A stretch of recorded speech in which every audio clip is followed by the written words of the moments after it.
I woke up today and decided that I would give myself a rough time. I thought to myself, what is something that would really help people understand design? Well, the best thing is to practice for 10,000 hours.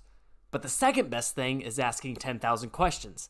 But because I can't think of 10,000 questions, I decided instead I would ask ChatGPT 100 questions about design, and I learned a lot. Even with multiple user experience projects under my belt, Chat gave answers which were shocking. So stay tuned. Grab yourself a bag of popcorn, buckle in your seatbelts, because after a summary, I'm going to fly through these 100 questions so you can understand design. The first question I asked had me questioning all of my experiences so far. What is design? Instead of what I thought it was, like a collection of elements that make something pretty, it hit me with a long paragraph saying basically this. It is the relationships between elements which makes form. So posters for movies are design, but so is the dialogue in the movie. And actually, so is the sunrise and sunset. In fact, if something has a qualitative property, it's a design. So what makes up a design? It's actually a little bit like physics. Now don't click away yet, this is actually a really interesting perspective. In physics, you can measure where you are in meters. I am 5 meters from the door right now. You can measure speed in meters every second. I'm going 1 meter a second running. And on top of that, you can measure acceleration as change of speed per second. Acceleration is when you step on the gas and your odometer goes up. It's meters per second per second. Whew! Now how does this relate to design? There are primary elements in design like color and shape. They're really easy to point out. But when you have many shapes, just like when you have many positions over time, you can measure something new. Now you can measure things like contrast and spacing of elements. And when you have a bunch of those, then you can measure even more like focal points and balance. So surprisingly enough, as backwards as it sounds, design is just like physics because it deals with dimensions too. Finally, to summarize, what's the best way to learn design? This is what ChatGPT says. In order to be good at design, you need to have designer's intuition. In order to have designer's intuition, you need to know what a good design is. In order to know what a good design is, you have to observe design in your life. And that's actually really easy. Remember, it's everywhere. So I think ChatGPT is telling us to just open our eyes and see design. Okay, enough of the summary. Let's look at exactly what ChatGPT wants us to know about design. Now the first question I already told you. So question number 2, what are the different variables of design? Here are a few. Line, shape, color, texture, space, form, value, scale, contrast, balance, alignment, pattern, repetition, proximity, movement, hierarchy, focal point, and harmony. What jobs use design? Graphic designer, UX and UI, interior, web, product, sound, lighting, typography, instructional. So there are a whole wide field of what design really is, from computers all the way to how you move stuff in your house. What makes a design good? Functionality, usability, aesthetics, relevance, innovation, consistency, clarity, efficiency, flexibility, attention to detail, emotion, simplicity, and balance. Well, what makes a design bad? Overcomplication, irrelevance, copycat, lack of testing, poor choice of mediums, and not future-proof. What are examples of design in nature? The golden ratio, a honeycomb, camouflage, bone structure, feathers. Now I looked into feathers because I thought this was interesting. And the reason the design is so good is not just because it's pretty, but it's also very functional. It helps with insulation and waterproofing the bird, and of course with flight. Now what are examples of design in the world that people made? Well, this one's pretty obvious as you might think. Obviously architecture, buildings, transportation is a form of design, fashion, gadgets, art, even technology is design. Quick side note, design seems to be not just about art, but also about science and function, which is something that completely went over my head when I was thinking about it. How can I get better at design? Education, practice, feedback, expand your toolkit, and try different types of design. Now I looked into this one too.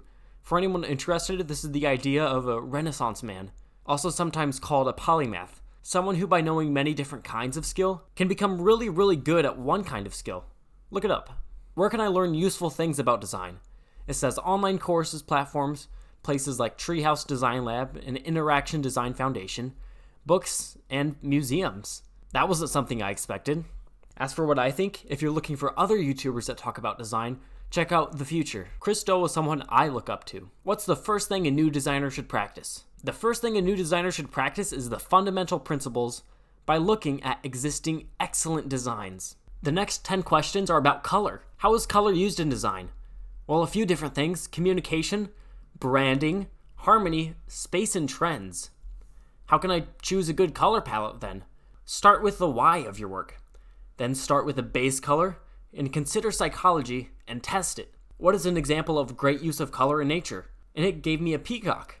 It's attractive, but also because the feathers reflect light and it creates an iridescence. What is color contrast? Color contrast is the difference between colors. It helps with readability, visual hierarchy, and there are whole different types. And here they are: value, hue, and saturation.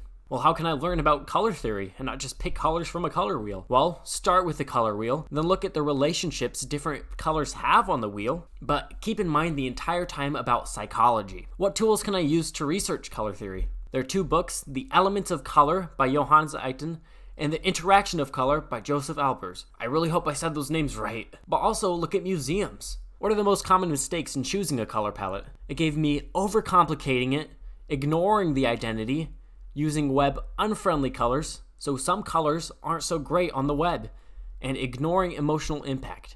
How can I know what the relationships are between colors? Here are the basics.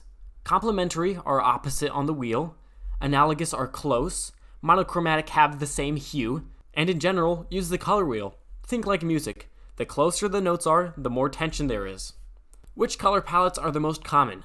Monochromatic, complementary, split complementary, pastel, and earthy. Split complementary is when there is one color on one side of the color wheel and 2 colors on the opposite of that. So think a blue and a reddish orange and a yellowish orange. Which color strikes which emotion? Well, red can be either passion or anger, blue can be trustworthy or sad, green has renewal or envy, yellow is optimism but also cowardice, purple is spirituality and mystery, orange is vibrant and warm, black is sophistication but also sadness, white is simplicity and spacious, gray is neutrality but also moody, brown is reliable and earthy. The next 10 questions are about shape. What is shape in design? It's a defined area that stands out from the space around it. That means in order to have a shape, you need to know what is and what isn't. Interesting. What can shapes do? They can establish a mood, direct attention, organize information, balance the work, and symbolize ideas. What are the different types of shapes? Well, there are 4. Geometric, which is like your school shapes, your star or a circle. Organic, which are irregular and relaxed. Abstract are like icons. And symbolics are hearts or a lightning bolt. They stand for something. Which shapes demand more attention? Triangles have tension. When shapes are large, they demand attention. When shapes are contrasting, they draw the eye. And it's not about which shapes, really. It's all about how you use those shapes. How can shapes have a positive relationship with other shapes in design? When shapes repeat, they are important. When one shape is bigger, it's also important. When shapes are put inside other shapes, called nested shapes, it creates layers and depths. It's that adding another dimension that we talked about. Which mistake should a designer avoid with shapes? A lack of consistency, poor spacing, overcomplicating, and not testing before we release. Where can I learn to use shapes in design? Well, of course, it says stuff like design schools and course platforms, but it also gives another book, The Elements of Graphic Design by Alex W. White, and Graphic Design, The New Basics, by Ellen Lupton and Jennifer Cole Phillips. And again, it says museums. What are examples of good shape usage in media? It gave me apple. It's a soft shape that contrasts with a lot of its competitors. Do shapes have a guide like a color palette? And it told me, well, no, not really. It kind of directed me to using those 4 types as mentioned before: the geometric, the organic, the abstract, and the symbolic. How can shapes and color work together? How can we use what we just learned? Well, think of this. When there are many triangles in a line, changing the color gradually with a gradient creates kind of a timeline in a story, kind of like evolution. These next 10 are space. What is space in design? It's the area between or around elements with the composition.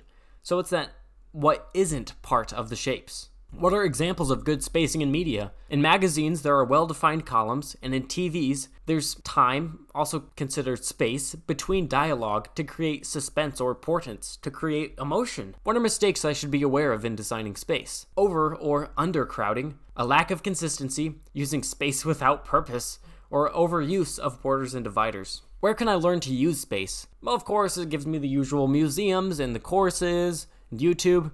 But also there's another book that's specific to space, It's Grid Systems in Graphic Design by Joseph Mueller-Brockman. Now, what is a grid in design then? It's a structured framework used to organize content. What are the types of grids? There's manuscript, which is the most common. Think a book. There's just some space on the right and the left side. There are column, which I'm pretty sure we know. There are modular. It divides stuff horizontally and vertically, but it's also like connecting and filling things in a grid. What are the uses of space in design which aren't grids? Lines. Lines help path the eye.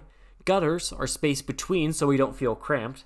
Framing helps emphasize things, and proximity. How can shapes and space work together? By guiding the eye. But also shapes which are close can create tension. How can space and color work together? Monochrome and negative space go hand in hand. It can also help balancing visual weight. Yellow is a lot to look at. And even though purple is their complementary, they don't have the same weight. So give more space to purple and you have a nice balance. When learning how to use space, what should I know first?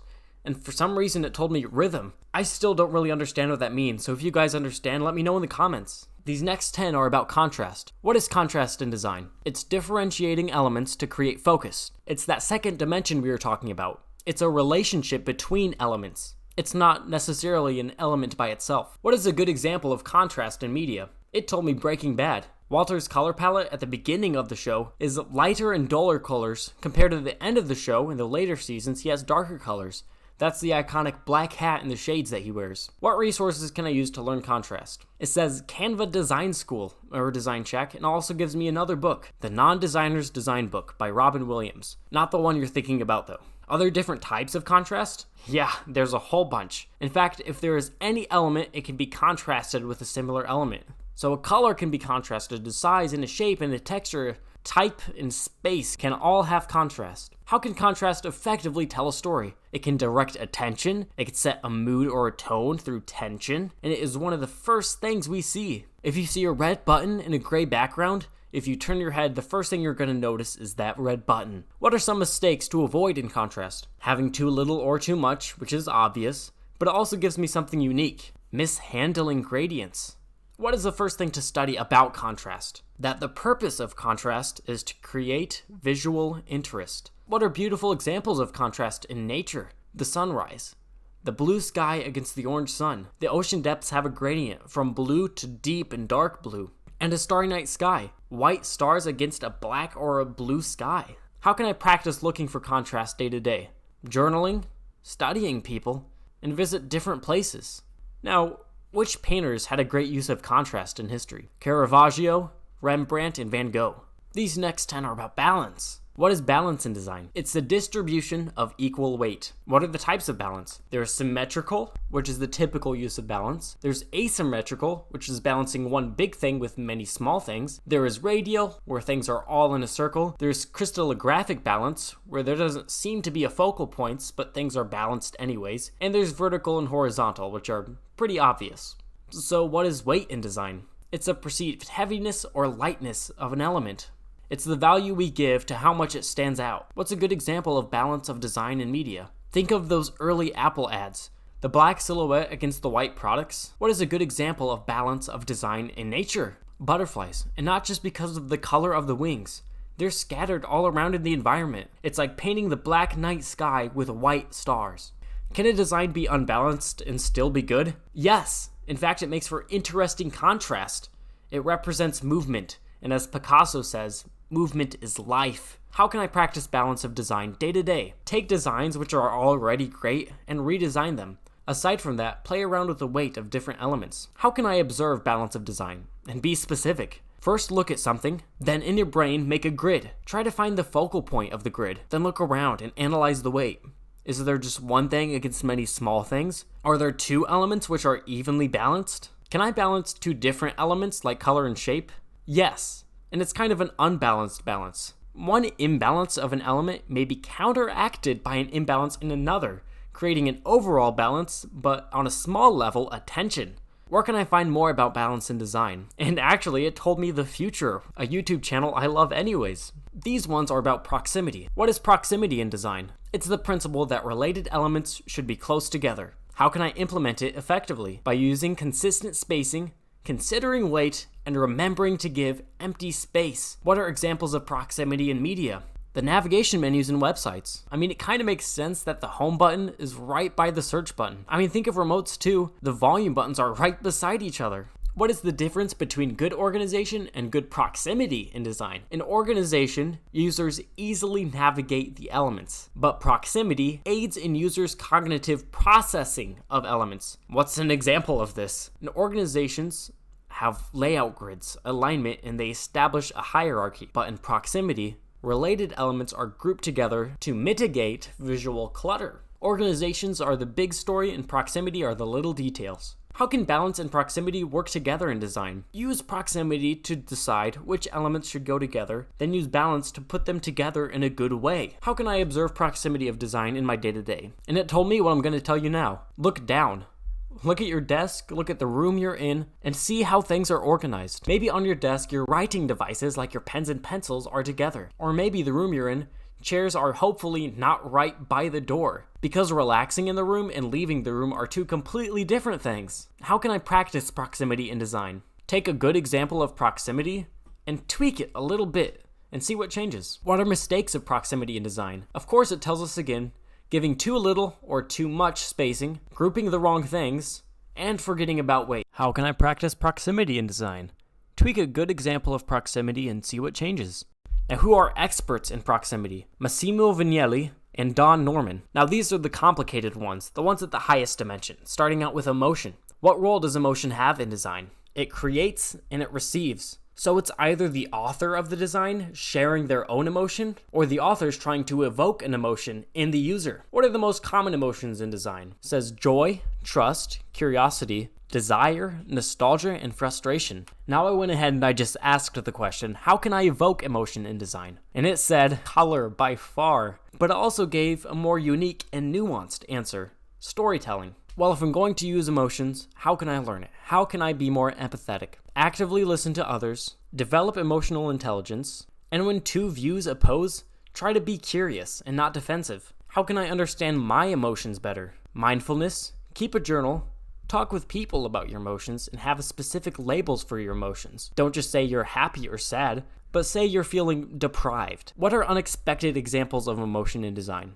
The textured material? The anticipation with loading. Did you know that some websites intentionally make loading longer to create more anticipation? And even dark mode helps its users feel more comfortable. What are mistakes of using emotion in design? Being inauthentic, neglecting usability, or being too subtle or overt about emotions. What resources can I use to understand emotion? And it gave me 3 books. Emotional Intelligence by Daniel Goodman, The Passions, Emotions and the Meaning of Life by Robert C. Solomon, and Why We Feel, The Science of Human Emotion by Victor S. Johnston, which YouTube channels teach about emotion. And I think this might be the best thing to learn about this video. Psych2Go, School of Life, and Wisecrack. How can emotion work with space in design? Well, the scale. If there's a lot of gutters, if there's a lot of open space and empty room, you tend to feel free.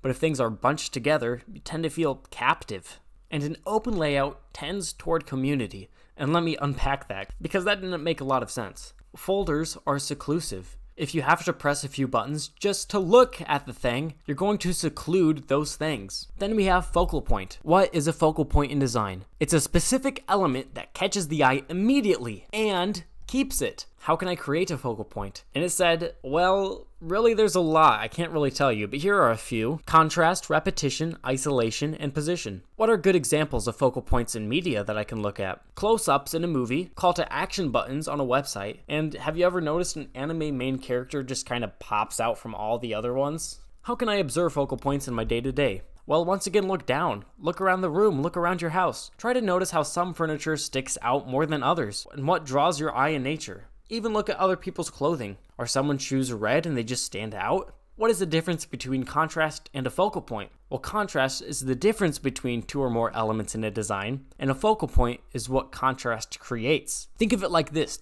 Contrast is a tool, and the focal point is using that tool. It's the different dimensions that we talked about. What is required to make a focal point? Contrast, uniqueness, and hierarchy. What are uncommon examples of focal points? Absence of elements, so instead of something standing out, the element of nothing stands out. And a subverted expectation.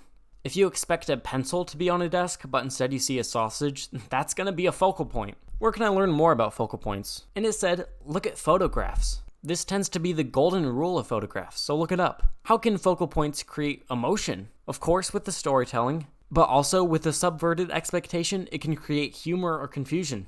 That's why a lot of one-panel comics are so funny. What is a mistake of using focal points?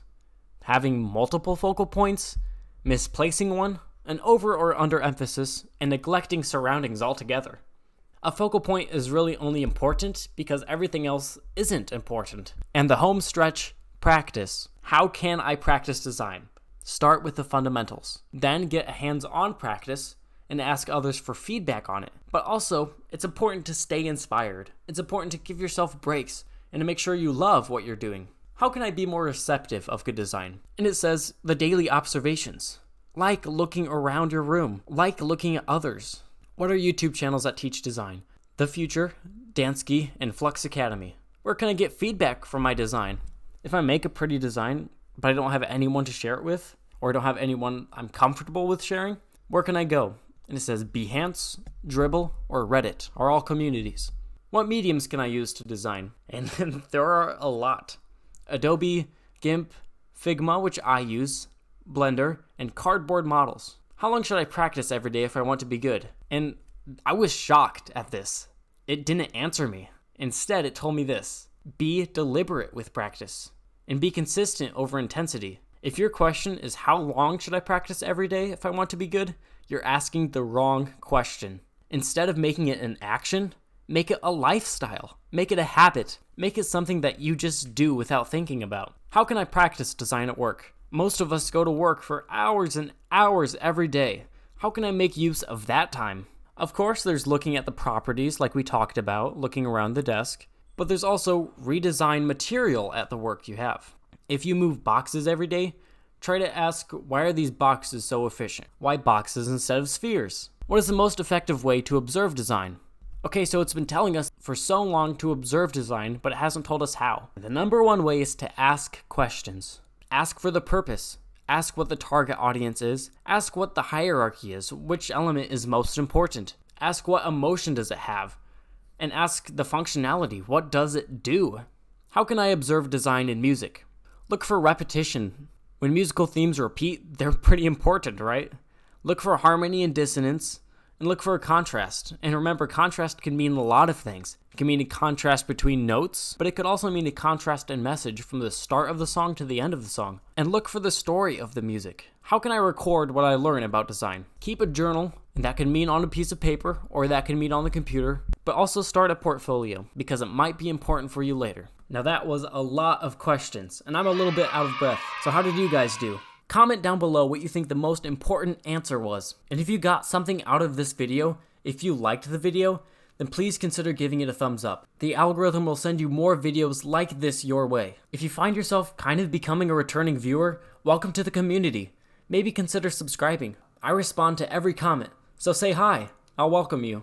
If you want kind of a shorter video because of the length of this one, check out this video of ChatGPT, how to be more productive. Until next time.